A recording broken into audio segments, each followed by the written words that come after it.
أعوذ بالله من الشيطان الرجيم.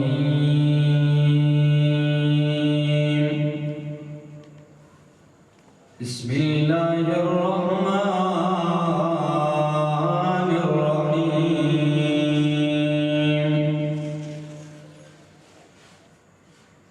الحمد لله رب العالمين.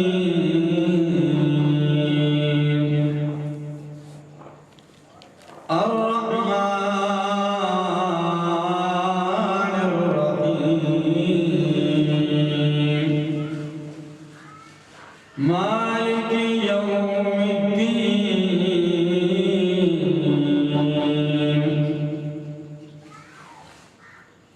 إياك نعبد وإياك نستعين. اهدنا الصراط المستقيم. صراط الذين أنعمت عليهم غير المغضوب عليهم ولا الضالين.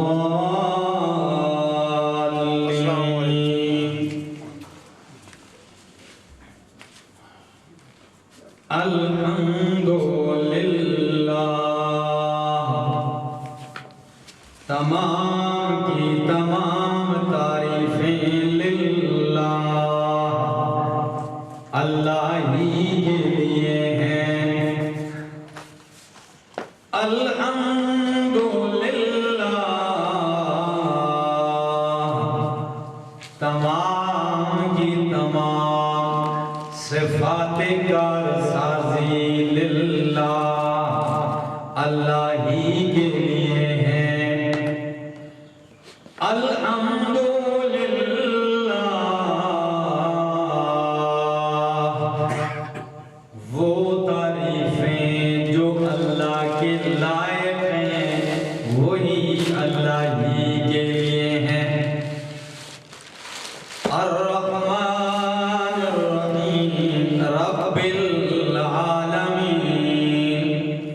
جو رب ہے تمام جہانوں کا.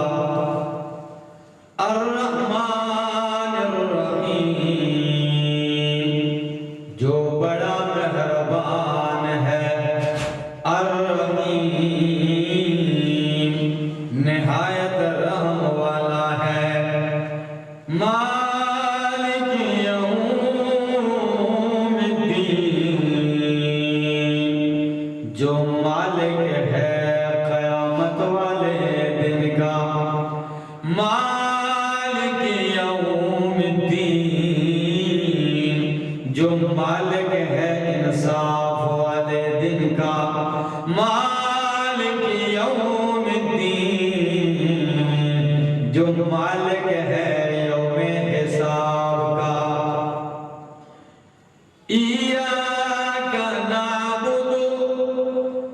ہم خاص تیری ہی عبادت کرتے ہیں. وَإِيَّاكَ نَسْتَعِينُ. اور خاص تجھ ہی سے مدد مانگتے ہیں. اہدنا. دکھا ہمیں.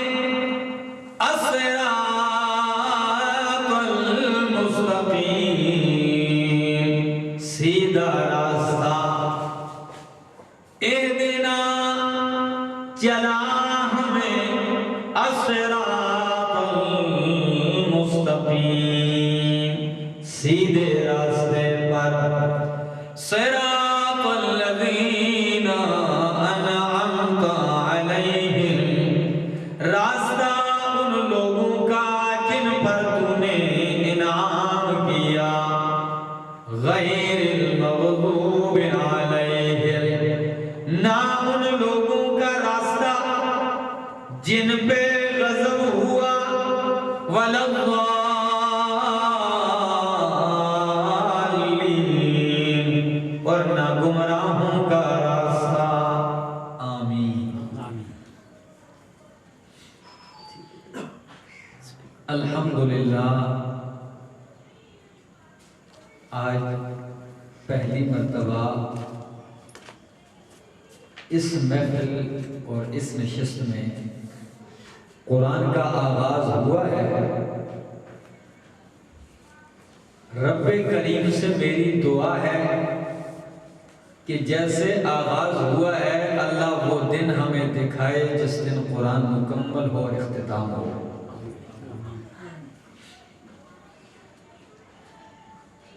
کیونکہ یہ پہلا درس ہے تو چند باتیں میں اپنے موضوع سے ہٹ کے کرتا ہوں کہ قرآن کریم جس گھر میں درس ہوتا ہے قرآن کا، نبی کریم صلی اللہ تعالی علیہ وسلم نے فرمایا وہ گھر آسمان والوں کو یوں نظر آتا ہے جس طرح زمین والوں کو آسمان کے ستارے نظر آتے ہیں۔ جیسے آسمان پہ تارا چمکتا ہوا زمین والوں کو نظر آتا ہے، جس گھر میں قرآن کا درس ہوتا ہے آسمانوں والوں کو وہ گھر یوں چمکتا ہوا نظر آتا ہے۔ کتنی بڑی سعادت فضیلت کی بات ہے، اور قرآن کریم کے سامنے ہمیں اللہ نے اکٹھا فرما لیا۔ دولت کمانے پہ ساری دنیا لگی ہوئی ہے، لیکن اصل دولت سے محرومی ہی در محرومی ہے۔ اس سے بڑھ کے اس جہان میں کوئی دولت نہیں ہے۔ امام شافعی رحمہ اللہ کے پاس ایک شخص آیا، کہنے لگا حضرت میری ایک بیٹی تھی، میں نے بڑے لاڈ ناز کے ساتھ اسے پالا، اور ایک دن میں اتنی محبت میں آیا کہ میں نے قسم اٹھا لی اور میں نے کہا کہ جب میری اس بیٹی کی شادی ہوگی میں اس کے جہیز میں دونوں جہانوں کی دولت دوں گا، اور اگر میں نے دولت نہ دی اتنی تو میری بیوی کو طلاق۔ اب آخر اللہ نے کیا، وہ دن آ گیا، بیٹی کی شادی کے دن قریب ہے، لیکن میں پریشان ہوں کہ اگر بیٹی کی شادی نہ کروں تو بیٹی گھر میں رہے گی، اگر کروں تو بیوی بھی جاتی ہے، کیوں؟ دونوں جہانوں کی دولت تو کسی کے پاس نہیں ہے۔ میں تو اتنا آدمی ہوں اگر کوشش کروں تو اس جہان کی بھی ساری اکٹھی نہیں کر سکتا۔ بات تو میں کر گیا، کروں تو کیا کروں؟ مولویوں کے پاس میں پھیرا ہوں، مولوی کہتے ہیں جاؤ بھائی طلاق ہے، اگر تیری بیٹی کی شادی ہوگی تو بیوی طلاق۔ ہمارے طرح مولوی تھے نا، ٹھا فتویٰ دے دیتے بس بغیر علم کے۔ مفتی بہت ہوتے ہیں پاکستان میں تو بہت ہی زیادہ ہیں۔ خیر، امام صاحب نے فرمایا جب آپ کی بیٹی کی شادی ہوئی مجھے بلا لینا، میں آپ کو دونوں جہانوں کی دولت دے دوں۔ وہ کہنے لگے حضرت آپ خود غریب انسان ہیں، آپ کے پاس کہاں سے آئے؟ فرمایا کہ میں نے کہہ دیا بس، مطمئن ہو کے گھر آیا۔ جس دن رخصتی ہونے لگی امام شافعی رحمہ اللہ آ گئے، کہنے لگا کہاں ہے وہ بندہ؟ حضرت میں تو آپ کے سامنے کھڑا ہوں، آپ دولت لائے ہیں۔ حضرت نے بغل سے رب کا قرآن اٹھا کے اس کے ہاتھ میں دے دیا، فرمایا اپنی بیٹی کے جہیز میں یہ رکھ دو، یہ دونوں جہانوں کی دولت ہے، یہ اس جہان کی دولت بھی ہے اس جہان کی دولت بھی۔ لیکن ہم اسے سمجھتے ہی کچھ نہیں ہے۔ بہرحال میں آپ لوگوں سے حد درجہ درخواست ضرور کروں گا کہ میری نیت اللہ کے فضل سے خالص ہے، اور اللہ اس کو خالص ہی رکھے۔ مجھے کچھ لالچ نہیں ہے، اللہ کی رضا اور ہدایت مطلوب ہے۔ اور آپ جتنے لوگ آئے ہیں یہ پہلا دن ہے، اپنی نیت کو خالص کر لیں۔ اب مرد حضرات بھی اور میری مائیں اور بہنیں، ان سے بھی درخواست ہے اپنی نیت کو خالص کر، پھر دیکھنا انشاءاللہ اس قرآن کی برکتیں دیکھنا، اس کے انوارات دیکھنا۔ تو فرمایا بسم اللہ الرحمن الرحیم، شروع کرتا ہوں اللہ کے نام سے، الرحمن الرحیم، جو بڑا مہربان ہے اور نہایت رحم والا ہے۔ ہم شروع کرتے ہیں تو کس کے نام سے؟ اللہ کے نام سے شروع کرتے ہیں۔ مومن کا ہر کام اللہ کے نام سے شروع ہونا چاہیے۔ رب نے اپنے قرآن کو بسم اللہ سے شروع کیا، اور نبی کریم کی عادت مبارکہ تھی کہ وہ ہر کام بسم اللہ سے شروع کرتے، کیونکہ نبی کریم نے فرمایا کل امر ذی بال لم یبدا بسم اللہ فہو ابتر فہو اجزم فہو اقدا۔ جو کام بسم اللہ سے شروع نہ کیا جائے وہ ادھورا ہوتا ہے، دم کٹا ہوتا ہے، بریدہ ہوتا ہے۔ بسم اللہ کی اتنی بڑی برکت ہے، تو ہم نے قرآن کا آغاز بھی بسم اللہ سے کر دیا، اور بسم اللہ کی شروع میں با ہے، اور قرآن کے آخری لفظ کیا ہے؟ سین۔ با اور سین ملا تو کیا بن جاتا ہے؟ بس۔ یعنی یہ 30 پارے قرآن تمہیں بس، یہ بس، حسبنا کتاب اللہ، یہ ہمارے لیے کافی ہے اللہ کا۔ تو فرمایا اس سورت کا نام ہے سورت الفاتحہ، اور اتنی عظیم سورت ہے کہ اس نام کے علاوہ اس کے 50 نام ہیں۔ اس کو سورت الشفا بھی کہتے ہیں۔ نبی کریم صلی اللہ علیہ وسلم نے فرمایا الفاتحہ شفاء لکل داء، کہ فاتحہ ہر بیماری کا علاج ہے۔ ہم ڈاکٹر کے پاس تو بہت دوڑتے ہیں، اس میں کوئی شک نہیں، جائز ہے، سنت ہے، لیکن اس سے پہلے بھی جو کچھ تمہیں آتا ہے وہ ضروری ہے، فاتحہ بھی پڑھنی چاہیے، اس کا دم تو کرو، اس کے آثار ہے۔ اچھا، اور اس کا دوسرا نام ہے سورۃ الصلاۃ۔ کیوں نماز والی سورت؟ اس لیے کہ ہر نماز میں پڑھی جاتی ہے۔ اور اس کا تیسرا نام ہے سورۃ الکنز۔ کنز کا معنی ہوتا ہے خزانہ، یعنی خزانوں والی سورت۔ نبی اکرم نے فرمایا فاتحہ عرش کے خزانوں میں سے ایک خزانہ ہے۔ اور اس کا تیسرا نام ہے چوتھا سورۃ الدعاء، دعا والی سورت۔ کیوں؟ اللہ نے اس سورت میں بندے کو اپنے دربار سے مانگنے کا اور دعا کرنے کا طریقہ بتایا ہے، اور اس کا ایک نام ہے ام القرآن۔ ام القرآن کا معنی ہے قرآن کی اصل، قرآن کا جڑ کیسے ہے یہ؟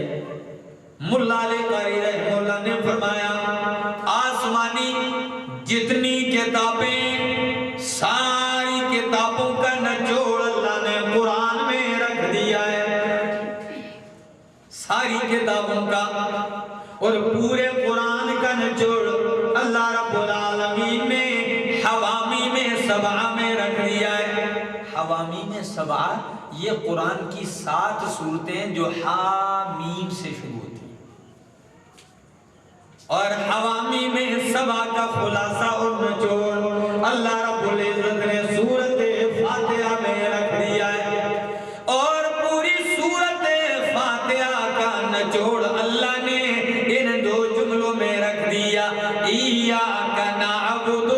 وَإِيَّاكَ نَسْتَعِينُ کہ عبادت کریں گے تو اللہ تیری ہی کریں گے، اور مشکل آئے گی تو مدد مانگیں گے تو تجھ ہی سے مانگیں گے۔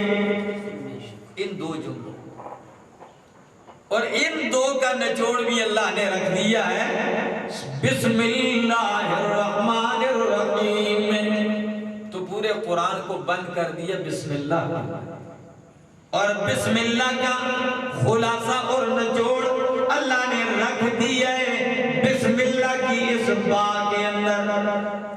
اب با کے اندر پورے قرآن کا نچوڑ کیسے آ گیا؟ یہ اردو تو ہے نہیں، بسم اللہ کے اندر جو با ہے لغت عربی کے اندر با 17 معنوں کے لیے آتی ہے۔ کتنے معنوں کے لیے؟ 17 معنوں کے لیے۔ اور یہاں جو ایک معنی ہے میں کرتا ہوں، ایک معنی ہے با استعانت کی۔ استعانت کا معنی ہوتا ہے مدد مانگنا، تو اب معنی ہوگا بسم اللہ اے استعین بسم اللہ، میں اللہ کے نام کے ساتھ مدد مانگتا ہوں۔ واقعی اللہ سے مدد مانگ کے آغاز ہو گیا۔ اور دوسرا معنی با کا، با الصاق کے لیے آتی ہے۔ الصاق کا معنی ہوتا ہے ملانا جوڑنا، چونکہ بسم اللہ بھی اور قرآن بھی بندے کو اللہ سے ملانے کے لیے آیا ہے۔ یہ کس سے ملاتا ہے قرآن؟ اللہ سے ملاتا ہے، اور اللہ سے مل گئے تو پیچھے رہا کیا؟ ٹھیک ہے نا، اللہ ہی سے نہیں ملے ہم، اسی لیے تو در بدر کی ٹھوکریں کھا رہے ہیں۔ تو سنیے الحمدللہ تمام کی تمام تعریفیں للہ، اللہ ہی کے لیے ہیں، ساری تعریفیں اللہ کے لیے ہیں۔ اچھا، ساری تعریفیں یہ کیسے ہو سکتا ہے؟ ہم تو نبیوں کی بھی تعریف کرتے ہیں کہ نہیں کرتے؟ ولیوں کی کرتے ہیں، بلکہ عام دنیا کے قابل اشخاص کی تعریف کرتے ہیں۔ تو کیا معنی ہو گیا آیت کا؟ قرآن کہتا ہے ساری تعریفیں اللہ کے لیے، ہم تو اوروں کی بھی تعریفیں کرتے ہیں۔ آیت سمجھو، الحمدللہ تمام کی تمام تعریفیں للہ، اللہ ہی کے لیے ہیں۔ کیوں؟ علماء نے لکھا ہے کہ اگر نبی کی تعریف کی جائے تو یہ بھی در حقیقت میں اللہ کی تعریف ہے، اس لیے کہ نبیوں کو نبوت دینے والا کون ہے؟ نبیوں کو حسن و جمال دینے والا کون ہے؟ عقل مندوں کو عقل دینے والا کون ہے؟ تو یہ بھی در حقیقت کس کی تعریف ہے؟ اللہ کا۔ دوسرا معنی کرنے لگو، بڑا عجیب ہے، الحمدللہ۔ پہلا معنی تو میں نے کیا کہ ساری تعریف ہے اللہ کی، اس پہ اعتراض بھی نقل کیا، جواب بھی دیا۔ دوسرا معنی ہے اور بڑا ہی باکمال، وہ یہ الحمدللہ ساری تعریفیں نہیں بلکہ وہ تعریفیں جو اللہ کے شایان شان ہیں، وہ اللہ کے لیے۔ ساری تعریفیں اللہ کے لیے نہیں ہیں بلکہ وہ تعریفیں جو اللہ کے لائق ہیں، اللہ کے شایان شان ہیں، وہ اللہ کے لیے۔ کیوں؟ کچھ تعریفیں اللہ کے لائق نہیں ہوتی، بندوں کے لائق ہوتی ہیں، تو وہ تعریف اللہ کی نہیں۔ آپ کہتے ہیں کہ فلاں صاحب جو ہے نا وہ گراؤنڈ میں کھیلتے بڑا اچھا ہے، بہت بہترین کرکٹ کھیلتے ہیں، اب یہ تعریف کر رہے ہیں لوگ اس کی، تو کیا یہ اللہ کی تعریف؟ ساری تعریفیں اللہ کی نہیں، جو اللہ کے لائق ہیں وہ اللہ کے لیے ہیں، اور جو بندوں کے لائق ہیں وہ تعریفیں بندوں کے لیے۔ فلاں انجینئر بڑا بہترین ہے، فلاں مکان بناتا ہے بہترین، یہ بندوں کے لائق تعریفیں ہیں، اور رب کے لائق جو تعریفیں ہیں وہ صرف کس کے لیے ہیں؟ رب ہی کے لیے ہیں، سب کے لیے نہیں۔ اچھا، الحمدللہ، علامہ ابن کثیر نے لکھا ہے ایک بندے نے قسم اٹھا لی کہ اگر میرا یہ کام ہو گیا تو میں اللہ کی ساری تعریفیں کروں گا، اور پھر اس کا وہ کام ہو گیا تو اب وہ اللہ کی ساری تعریفیں کر سکتا ہے؟ یہ تو کوئی نہیں کر سکتا۔ اب وہ قسم کو کس طرح پورا کرے گا؟ اس نے تو قسم اٹھائی، میں میٹرک میں پاس ہو گیا تو میں اللہ کی ساری تعریفیں کروں۔ اب پاس ہو گیا، وہ کرے گا تو کیسے کرے گا؟ علماء نے لکھا ہے کہ ساری تعریفیں نہیں کر سکتا، لیکن اگر وہ اتنا کہہ دے الحمدللہ تو اس کی قسم پوری ہو جائے گی، اس لیے کہ الحمدللہ سے باہر کوئی تعریف ہے ہی نہیں۔ کتنا کمال والا جملہ ہے، ہم لوگ جملہ کہتے ہی نہیں ہے۔ کوئی آپ سے پوچھے کیا حال ہے تو کیا کہنا چاہیے؟ الحمدللہ۔ اتنا میٹھا لفظ ہے، اس کو اپنی زبانوں پہ پکا لو، مرد بھی عورتیں بھی۔ قرآن مردوں کے لیے خالی نہیں آیا بلکہ عورتوں کے لیے بھی آیا ہے۔ ہاں، کھانا کھا لو، ہزاروں قسم کی نعمتیں لے لو، اگر رب کا الحمدللہ والا جملہ نہیں کہا تو اللہ ایک ایک پائی کا حساب لیں گے، اور اللہ نے فرمایا اگر کروڑوں قسم کی نعمتیں بھی کھا لے میرے بندے، اگر آخر میں الحمدللہ کہہ دیا مجھے اپنی ذات کی قسم ہے تو اسے پوچھوں گا بھی نہیں کہ کتنا کھایا اور کیوں کھایا۔ کتنا مٹھاس والا جملہ ہے، اور آج کل لوگ پوچھتے ہیں کیا حال ہے؟ کچھ حال نہیں، کچھ حال نہیں۔ کتنی ناشکری والی بات ہے۔ اور کئیوں سے پوچھو، کام لگا ہوا ہوتا ہے نا تو آپ پوچھو کیا حال ہے، کہتے ہیں جی بس ہے یہ، میں تو ڈاکٹر صاحب ہوں، میں تو فلاں وکیل صاحب ہوں، میں تو ٹیچر ہوں، میں تو بازار میں دکان میں ادھر جاتا ہوں۔ اور جب کوئی کام نہ ہو پھر پوچھو جی کیا حال ہے، بس اللہ ہی اللہ، بس اللہ ہی اللہ۔ یہ نہیں اللہ ہی اللہ بڑے نکموں کا کام ہے، نہیں، اللہ ہی اللہ تو ہر حال میں ہے، ہر حال میں کہو الحمدللہ، الحمدللہ، ساری تعریفیں اللہ کے لیے، رب العالمین۔ کیوں اللہ کے لیے؟ اس لیے کہ وہ رب العالمین ہے، رب العالمین، وہ رب ہے تمام جہان کا۔ لفظ اللہ یہ اللہ کا ذاتی نام ہے، باقی صفاتی نام ہے، اور لفظ محمد صلی اللہ علیہ وسلم یہ میرے نبی کا ذاتی نام ہے۔ اور ان دونوں ناموں میں بڑا تناسب، لفظ اللہ پہ کوئی نقطہ نہیں ہے، لفظ محمد پہ بھی کوئی نقطہ نہیں ہے، نام ہی ایسا رکھا۔ اللہ فرماتے ہیں نہ میری ذات پہ کوئی نقطہ ہے نہ میرے حبیب کی ذات پہ کوئی نقطہ ہے، میری ذات کی داغ دبوں سے پاک ہے، میرے نبی کی ذات بھی پاک ہے۔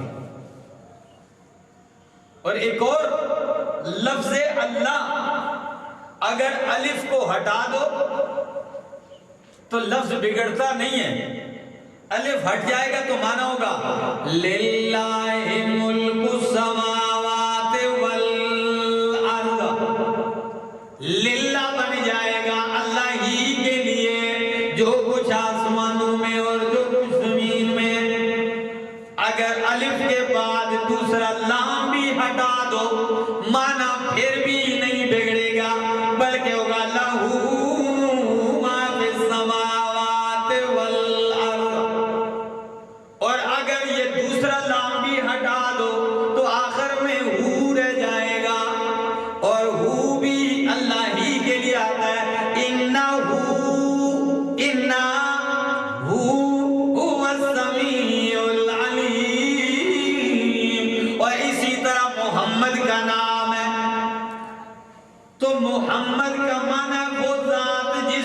تعریف کی گئی ہو. میں زیادہ تفصیل میں نہیں جانا چاہتا، وہ الگ موضوع ہے. لیکن اگر میم کو ہٹا دیا جائے تو حمد بن جائے گا. کیا بن جائے گا؟ حمد کا معنی ہوتا ہے رب کی تعریف، تو محمد بھی رب کی تعریفیں کرنے والے ہیں. اور اگر ہا کو بھی ہٹا دو تو مد بن جائے گا، اور مد کا معنی ہوتا ہے کھینچنا، چونکہ میرے نبی بھی لوگوں کو کھینچ کھینچ کے اللہ کے دربار پہ لاتے تھے. اور اگر میم کو بھی ہٹا دو تو دال رہ جائے گا. اور الدال یدل علی الخیر، دال ہمیشہ خیر پہ دلالت کرتی ہے. تو بات کر رہا تھا الحمدللہ، تمام کی تمام تعریفیں للہ، اللہ ہی کے لیے، رب العالمین، جو رب ہے تمام جہانوں کا. اللہ کیا ہے؟ رب ہے تمام جہانوں کا. رب کا معنی کیا ہے؟ رب کا معنی کیا ہے؟ اردو والے معنی کرتے ہیں رب العالمین، جو پالنے والا ہے تمام جہانوں کو، جو پرورش کرنے والا ہے. لیکن یہ اتنا معنی ادا نہیں کر سکتا. یہ تھا کیوں؟ میں جب رب کی عطاؤں کو، جلال کو دیکھتا ہوں تو اردو کا یہ لفظ اس کا ترجمہ نہیں کر سکتا. رب کا معنی کیا ہے عربیوں نے، علماء عرب کہتے ہیں ہوا انشاء الشیء حالا فحالا الی حد الکمال. رب اس ذات کو کہتے ہیں جو ہر ایک کی تمام ضرورتیں آہستہ آہستہ پورا کرتے کرتے اسے حد کمال تک پہنچا دے. جو کچھ ضرورتیں پوری کرے اور کچھ نہ کرے وہ رب نہیں ہے، اور کچھ کی ضرورتیں کو پوری کرے اور کچھ کی نہ کرے وہ بھی رب. رب کا اردو میں معنی کرتا ہوں جو سب کی سب ضرورتیں پوری کرے، جو سب کی سب ضرورتیں پوری کرے. کیسے؟ بچہ جب ماں کے پیٹ میں ہوتا ہے تو اس کی روزی وہ ہاتھ نہیں پھیلا سکتا، وہ مانگ نہیں سکتا، وہ رو نہیں سکتا. اللہ اسے روزی دیتے ہیں ناف کے ذریعے. کس کے ذریعے؟ ناف کے ذریعے اس کو روزی ملتی ہے.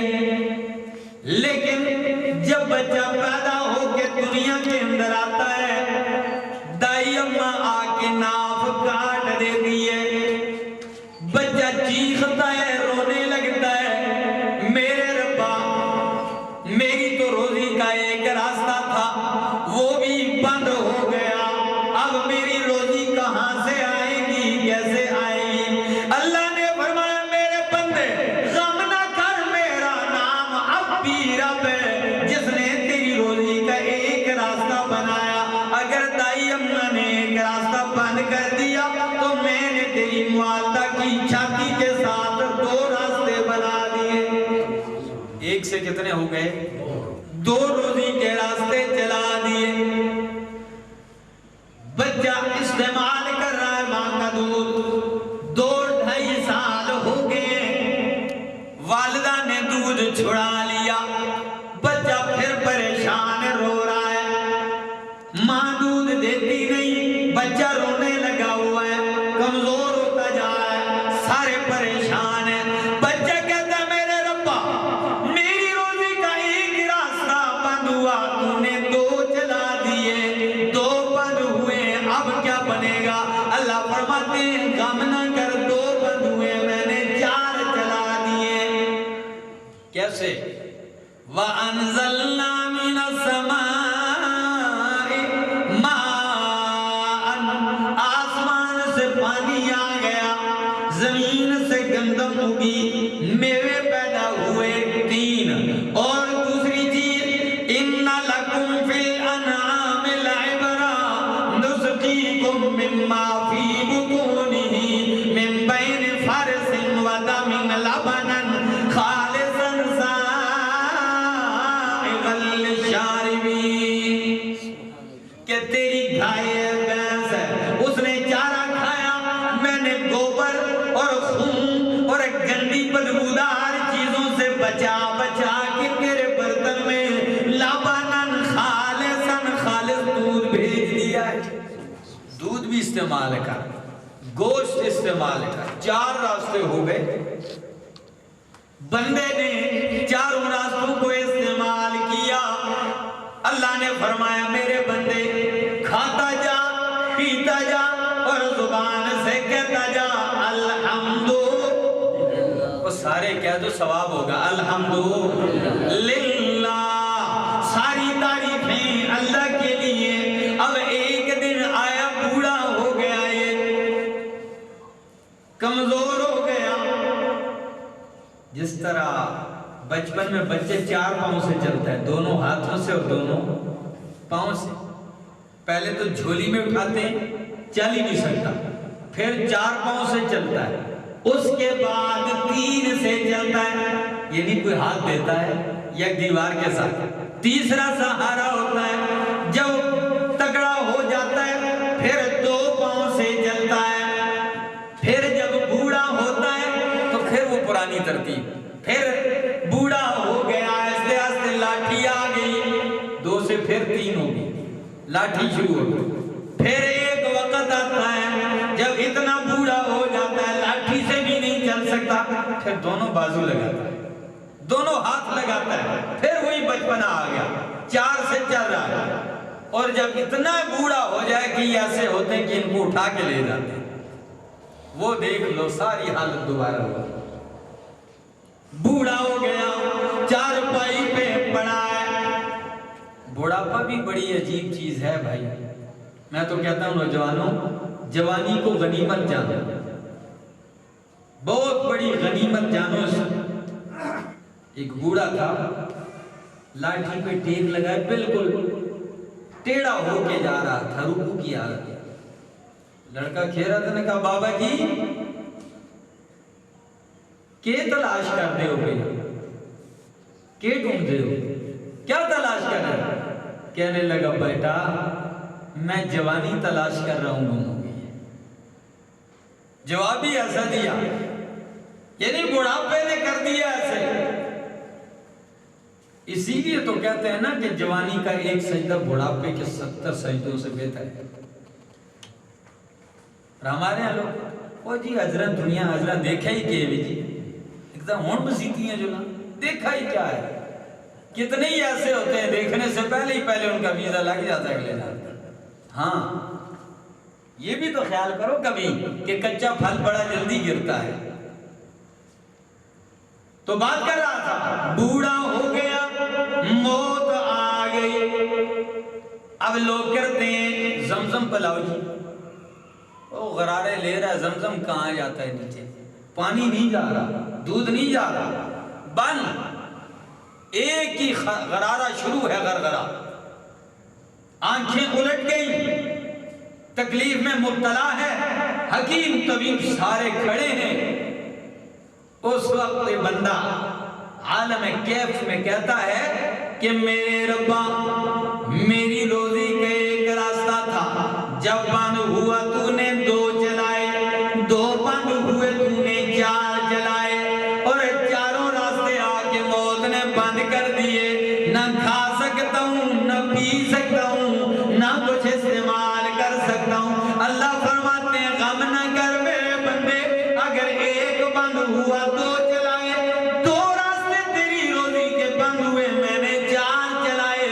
اگر میری زندگی میرے حکم کے مطابق گزاری ہے تو غم نہ کر، موت نے 4 راستے بند کر دیے، میں نے جنت کے 8 دروازے کھول دیے۔ غم نہ کر، 4 کے بدلے کتنے کھولے گئے؟ 8۔ یہ ہے رب کا معنی۔ یہ کس کا معنی کر رہا تھا؟ رب کا معنی۔ اور اگر آپ کو دوسرے لفظوں میں کہوں کہ سارے قرآن کا اور شریعت کا نچوڑ ہی رب کی پہچان ہے. بڑا دعویٰ ہے ایسا، بہت بڑا دعویٰ ہے کہ پورے قرآن کا نچوڑ ہی رب کی پہچان. کیسے؟ عالم ارواح میں اللہ نے فرمایا الستو بربکم، کیا میں تمہارا رب نہیں ہوں؟ تو قالوا بلا، سب نے کہا کیوں نہیں، تو ہی ہمارا رب ہے. آدم علیہ السلام سے لے کر قیامت تک جتنے انسان آئیں گے سب کی روحوں سے یہ سوال ہوا تھا کہ نہیں ہوا؟ تو وہ لفظ کیا تھا؟ الستو بربکم، کیا میں رب نہیں ہوں تمہارا؟ تو ادھر بھی رب کی پہچان. جب دنیا میں آئے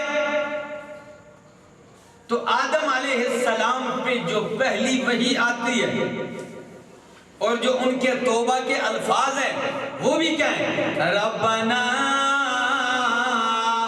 ظلمنا انفسنا وان لم تغفر لنا وترحمنا لنکونن من الخاسرین. اے ہمارے ربا ظلمنا انفسنا، ہم نے اپنے اوپر ذاتی کر دی ہے.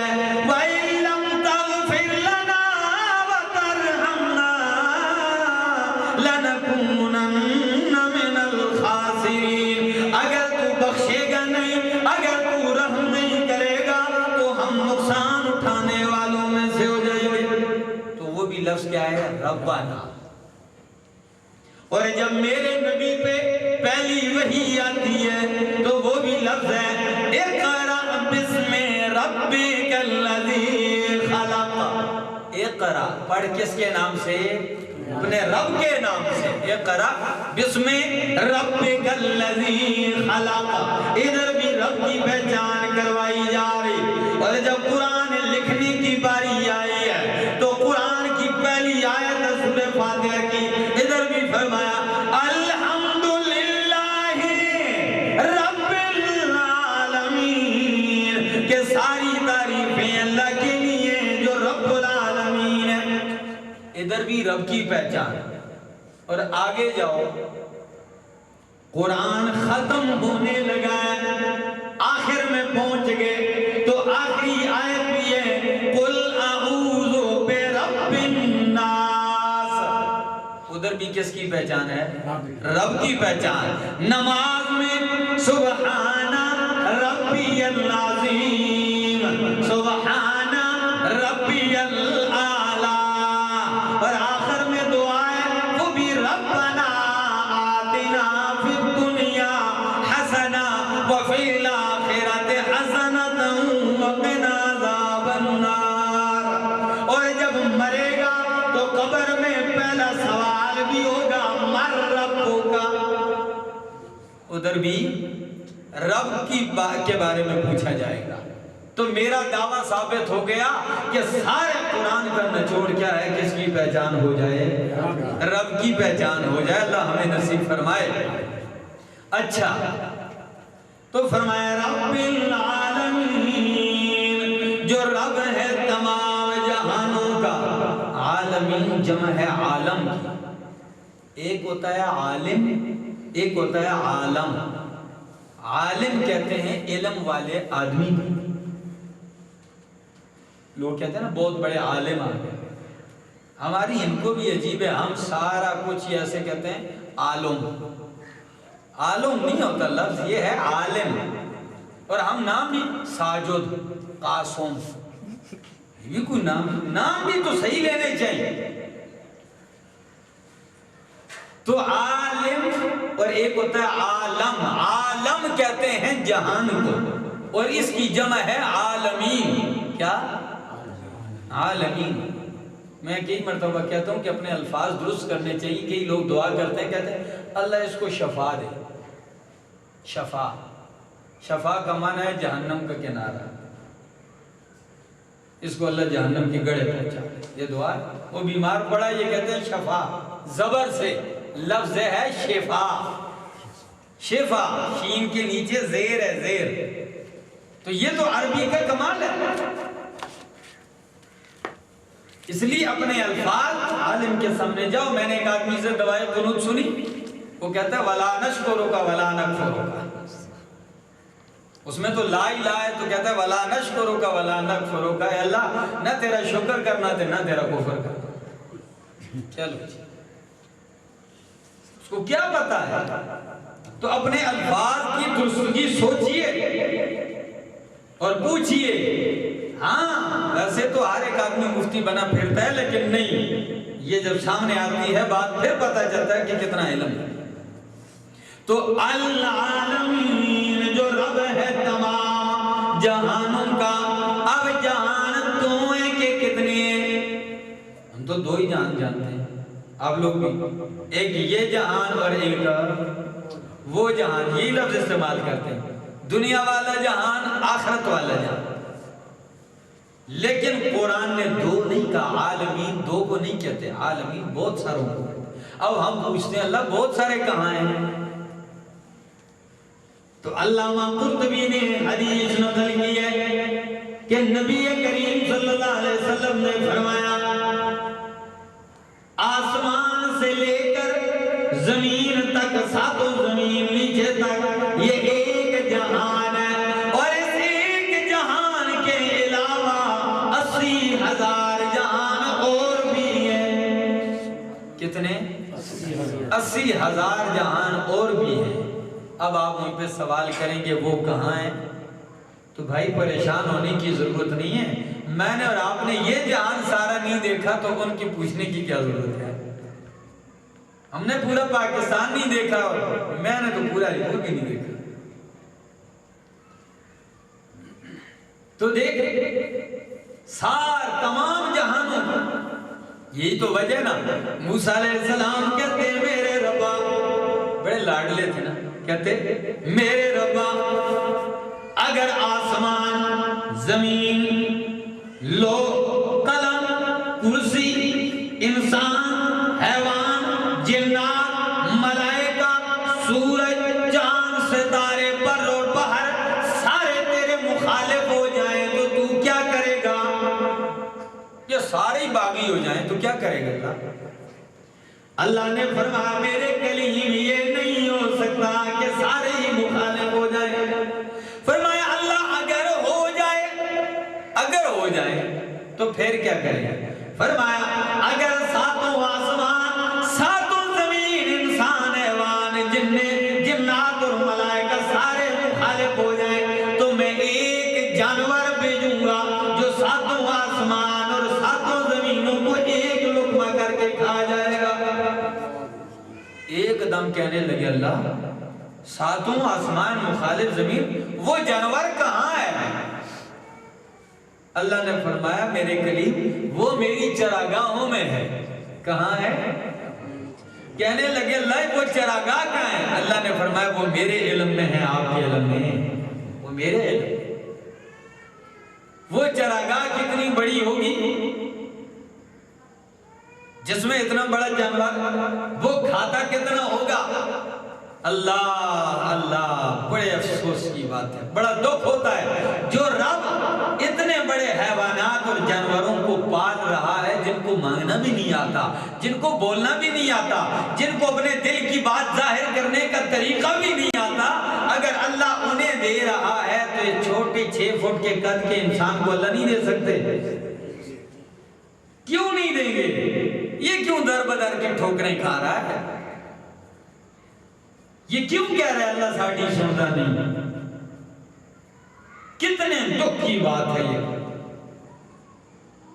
اگر اللہ جنگل کے درندوں کو کبھی بھوکا نہیں سلاتے, علماء نے لکھا ہے شیر ایک دن بھی بھوکا نہیں سوتا, اللہ اسے روزانہ تازہ گوشت کھلاتے ہیں, وہ تازہ گوشت کھا کے سوتا ہے. پر ہم اپنے حرص میں ڈوبے ہوئے ہیں تو ہم جو ہے 3 دن 15 دن کے لیے فریزر میں رکھ لیتے ہیں. ہمارے توکل کی یہ عادت ہے. تو فرمایا رب العالمین, جو رب ہے تمام جہانوں کا, الرحمن, جو بڑا مہربان ہے, الرحیم, نہایت رحم والا ہے.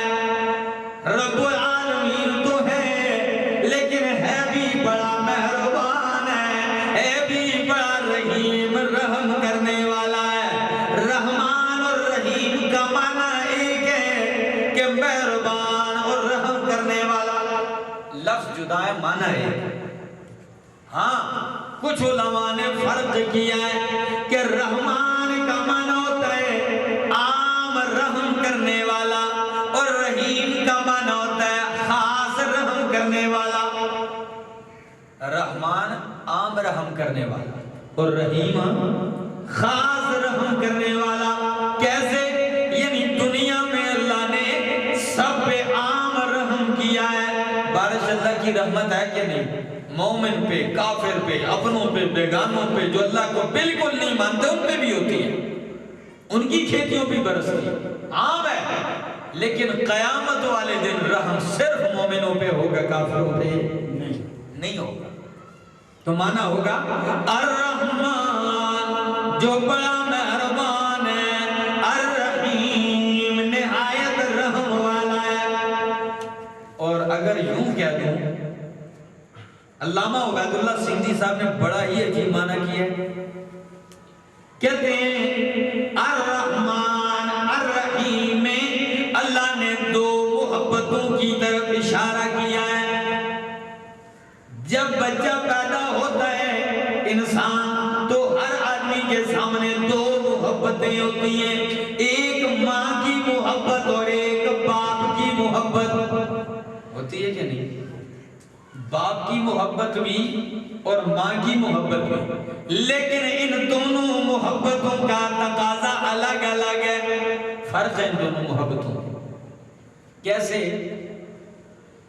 ماں کی محبت کا تقاضا یہ ہے کہ میرے بیٹے کو چین مل جائے، سکون میں رہے. کمال ملتا ہے یا نہیں ملتا؟ ارے یہ سکون میں رہے، کمال ملے نہ ملے یہ سکون میں رہے. اور باپ کی محبت کا تقاضا یہ ہوتا ہے کہ میرے بیٹے کو کمال مل جائے، چاہے جتنی مشقت آتی ہے آ جائے.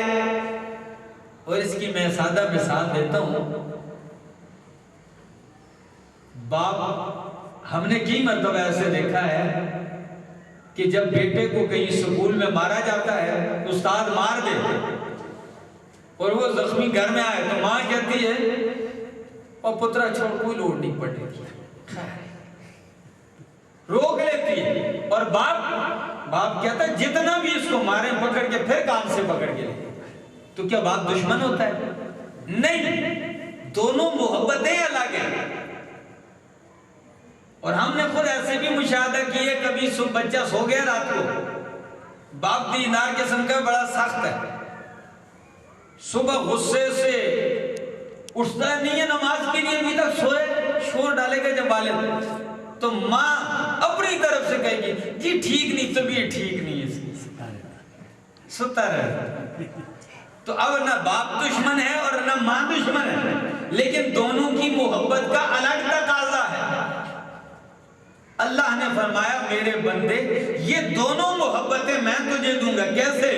دنیا میں تجھے باپ والی محبت دوں گا کہ تجھے سردی میں اٹھا کے وضو کروا کے اپنے سامنے کھڑا کروں گا، مشقت میں، دھوپ میں، بارش میں، تنگی میں، آسانی میں، بیماری میں بھی تجھے نماز کی چھٹی نہیں دوں گا. یہ باپ والی محبت ہے کہ تجھے کمال مل جائے. اور قیامت کے بعد تجھے ماں والی محبت دوں گا، کہوں گا میرے بندے کچھ بھی نہ کر، آج کے بعد آرام اور سکون حاصل کرتا جا، بغیر محنت کے کچھ بھی نہ کر، سکون ہی سکون ہے. تو کیا اس رب کی کتنی عظیم شان ہے کہ دونوں محبتیں اپنے بندے کو دی. الرحمن الرحیم جو بڑا مہربان ہے، نہایت رحم والا ہے. ایک واقعہ عرض کر دیتا ہوں کہ رحمان کتنا ہے، رحیم کتنا ہے. قارون کتنا بڑا ظالم، جابر اور کافر گزرا ہے. موسیٰ علیہ السلام پہ الزام اور تہمتیں لگائیں. موسیٰ علیہ السلام نے فرمایا ربا اسے زمین میں دھنسا دے. اللہ نے فرمایا زمین کو حکم دے دھنسا دے گی اس کو. زمین میں دھنسنا شروع کر دیا, گھٹنوں تک پہنچا, کہنے لگا ہے موسیٰ معاف کر دے, معاف کر دے, معاف کر دے. موسیٰ علیہ السلام کہتے ہیں اللہ اور دھنسا دے اس کو, ناف تک دھنسا. پھر رو کے کہنے لگا موسیٰ بڑی غلطی ہوئی ہے, معاف کر دے. لیکن موسیٰ علیہ السلام جلال میں کہتے ہیں اور دھنسا دے, اور دھنسا دے. آخر دم تک وہ کہتا رہا معاف کر دے, معاف کر دے.